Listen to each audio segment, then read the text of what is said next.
Hello, my dear explorers of the human condition. It's Fox, and I'm genuinely delighted to have you settle in with me this evening. Tonight, we're stepping into one of the most compelling narrative universes of our time. We're entering the world of Breaking Bad, the story of Walter White, a man whose transformation from mild-mannered chemistry teacher to ruthless criminal kingpin represents perhaps the most meticulously crafted character arc in contemporary television drama. But more than that, we're exploring something far deeper. What happens when a person's self-perception collides catastrophically with reality? When resentment and wounded pride metastasize into something genuinely dangerous? I've always been drawn to this story because it refuses the comfortable moral simplicity we often crave from narratives. We want our protagonists to be good and our antagonists to be evil, cleanly divided. But Walter White exists in the murky middle ground where almost all of us actually live. A person who tells himself noble lies about his motivations while his actions become increasingly indefensible.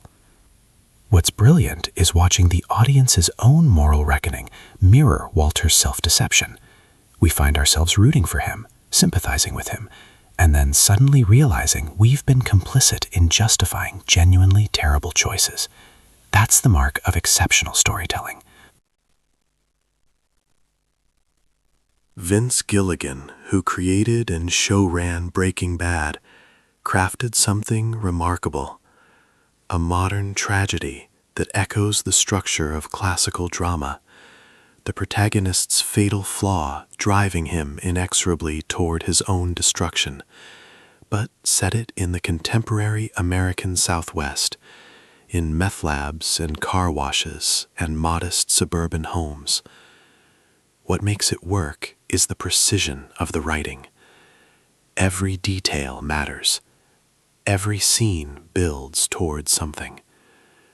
The show trusts its audience to be intelligent enough to understand subtext, to recognize symbolism, to sit with moral ambiguity.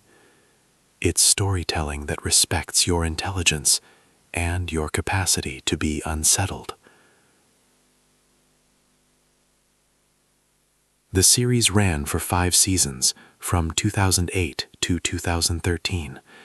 And in that time accumulated critical acclaim, devoted audiences, and a reputation as one of the finest dramas ever produced. But what's remarkable is that the story didn't start with a bang. It started quietly, almost unassumingly, with a man having a bad day. That gradual escalation, that slow-motion moral catastrophe, is what makes it so effective. For those of you who wish to support this ongoing exploration of contemporary drama and complex narratives, there are links in the show notes to our Patreon community, where patrons receive early access to episodes, deep dive analysis, and the chance to help shape which stories we explore next. Whether you're a long-time listener or discovering us fresh, I'm grateful you're here.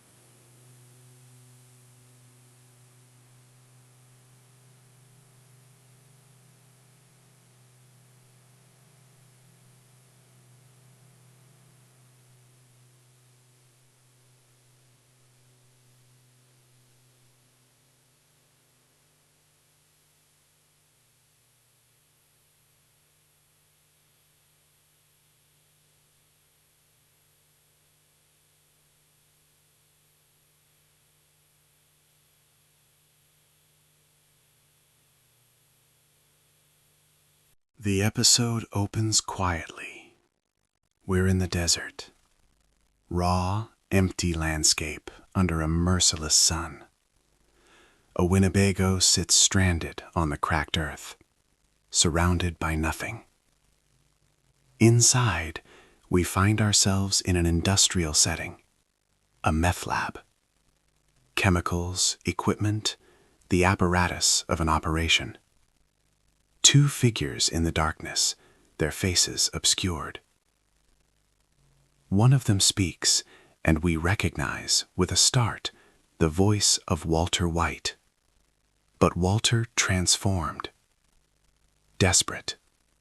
Afraid. He's wearing a gas mask, and his voice carries a weight we haven't heard before. He's explaining something to someone we can't yet see. Confessing.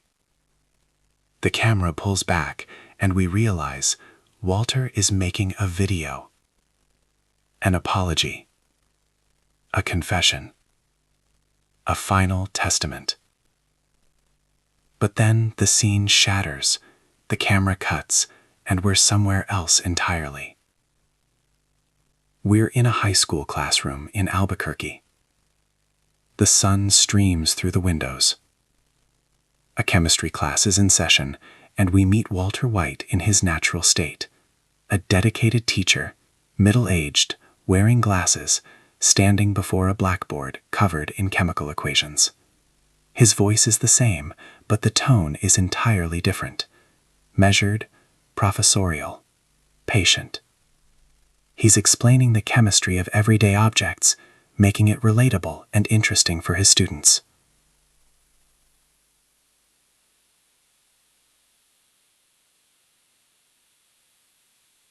He washes cars. He comes home smelling of detergent and the grime of other people's vehicles. His boss treats him with casual disrespect.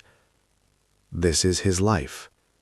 2 jobs, a modest house, a wife he loves but with whom there's an undercurrent of tension, financial worries, the slow compression of a life that hasn't turned out the way he once imagined it might.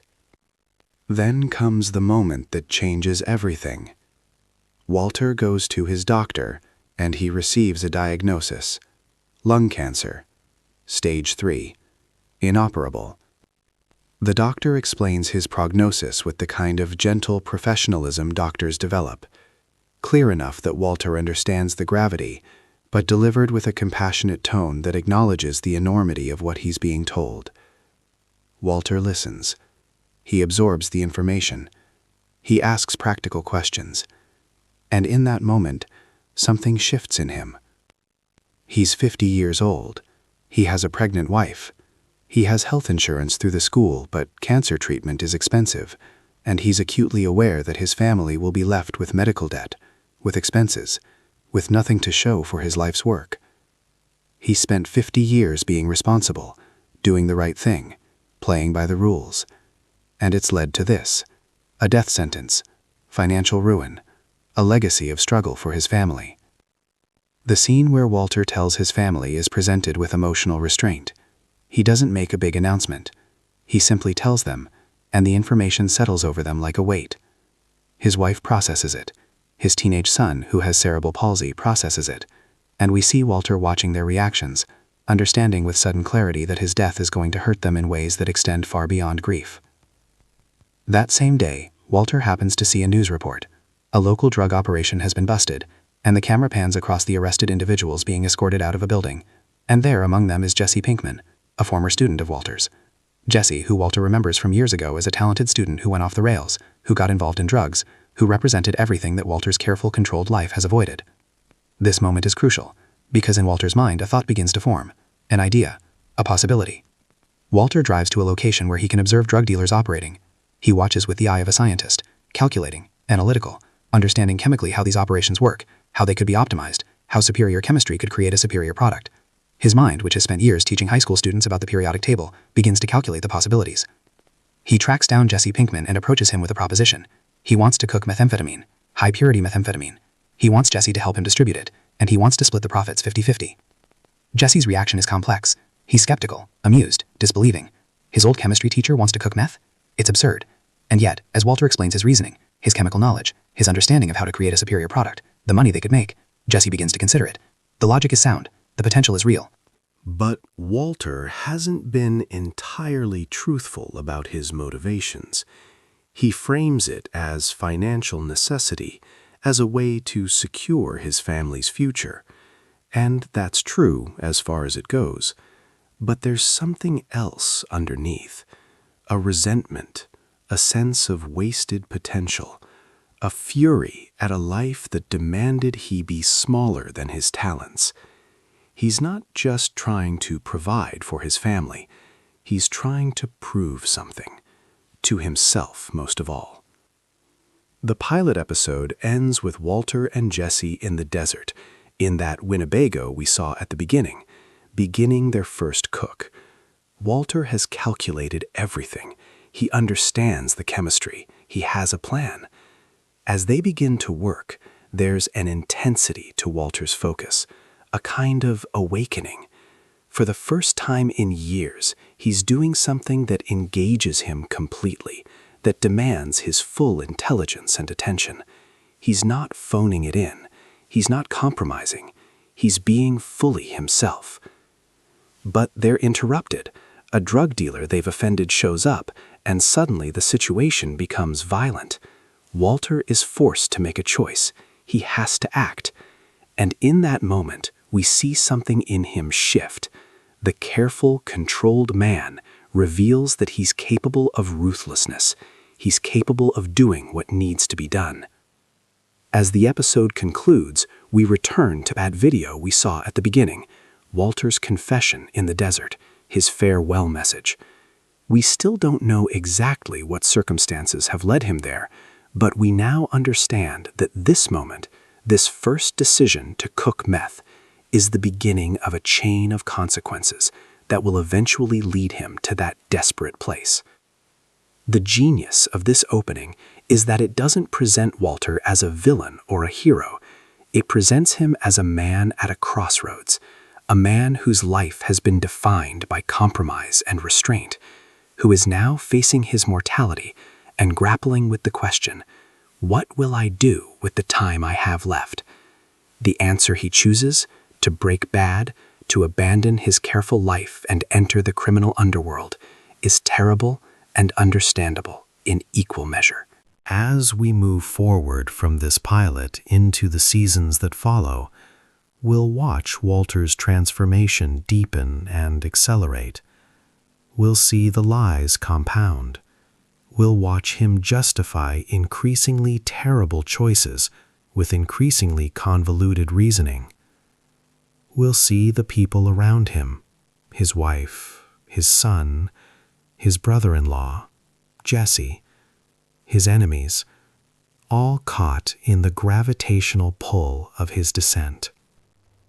What makes Breaking Bad exceptional is that it never lets Walter off the hook morally. The show doesn't ask us to justify his choices.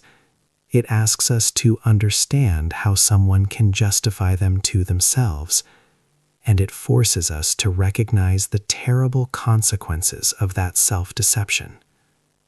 By the end, Walter will have destroyed everything he claimed to be protecting, and he'll be forced to acknowledge, in perhaps the most honest moment of his life, that he didn't do it for his family at all. He did it for himself. He did it because, for the first time in his life, he felt alive. That's the story we're about to explore together. The story of how a man becomes the very thing he feared, how ambition and resentment can metastasize into something monstrous, and how the narratives we tell ourselves about our own motivations can blind us to our own monstrosity. Settle in. This is a descent worth witnessing.